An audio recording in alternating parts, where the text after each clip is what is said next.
നമ്മളിന്ന് ഉണ്ടാക്കാൻ പോകുന്നത് നല്ല അടിപൊളി ബീഫ് ഒരു കറി കേട്ടോ. ഫ്രൈ അല്ല, കറി. സാധനങ്ങളൊക്കെ ഇവിടെ അരിഞ്ഞ് വെച്ചിട്ടുണ്ട്.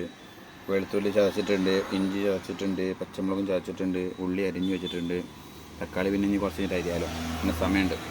ചോറ് വെള്ളതാണ്. മട്ടൻ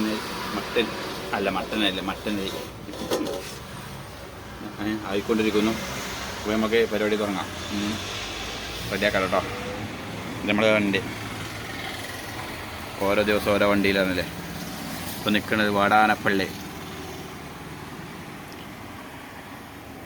നമുക്ക് കുക്കർ വെച്ചിട്ടുണ്ട്. കുറച്ച് വെളിച്ചെണ്ണ, കുറച്ച് ഉലുവ, ഇഞ്ചി വെളുത്തുള്ളി പച്ചമുളകും ചതച്ചത്, ഉള്ളിയിടാം. എപ്പോഴും ഞാൻ എൻ്റെ സ്റ്റൈലുണ്ടാക്കാറുള്ളൂ, നമുക്ക് തോന്നുന്ന മാറ്റി.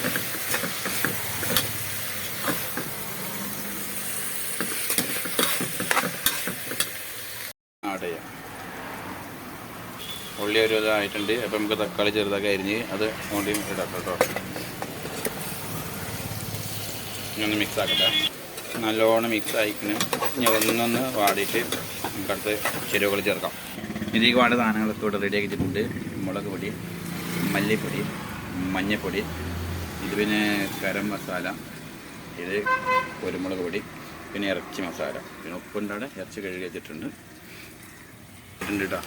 അപ്പോൾ നമുക്ക് ഫസ്റ്റായിട്ട് നമുക്ക് ഇറച്ചി മസാല ഇടാം. ഫസ്റ്റ് ഒക്കെ വെറൈറ്റിയാണ്.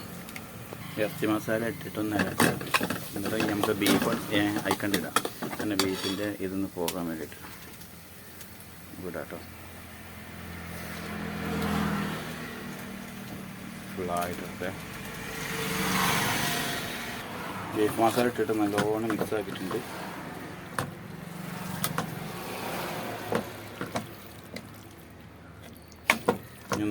ഒന്ന് ആവി ഓടിക്കണം. കുറച്ച് മുളക് പൊടി,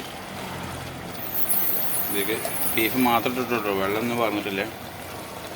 സകല മഞ്ഞൾപ്പൊടി, ഗരം മസാല ഒരു സ്പൂൺ, കുരുമുളക് പൊടി നിങ്ങൾക്ക് എരിക്ക് പാകത്തിനിടാം, മല്ലിപ്പൊടി കുറച്ചിട്ടോ. ഇനി എല്ലാം പാടെ കൂട്ടിയിട്ട് നല്ലോണം മിക്സ് ആക്കുക. എന്നിട്ട് നമുക്ക് കുറച്ച് വെള്ളം പാണ്ട് പാരാം, ആഡ് ചെയ്യാം. യൂട്യൂബർമാർ അങ്ങനെയല്ല അറിയാം. നമുക്കത് ആഡ് ചെയ്യാം, ഇത് ആഡ് ചെയ്യാം. സാധനം ഇവിടെ എല്ലാം റെഡി ആയിട്ടുണ്ട്. ഇനി പാകത്തിന് ഉപ്പുണ്ടോ നോക്കിയിട്ട് ഉപ്പ് ഇടാം. ഇനി ഒന്ന് തിളച്ച് കഴിഞ്ഞാൽ വെന്ത് കഴിഞ്ഞാൽ പരിപാടി തീർന്നു കേട്ടോ. ഓക്കെ, ഇത്ര ഉള്ളു ബീഫ് ഉണ്ടാക്കുക.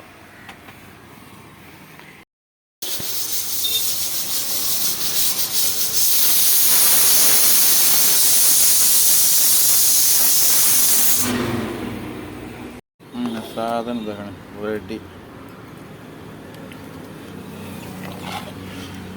ഇനി കഴിക്കാം.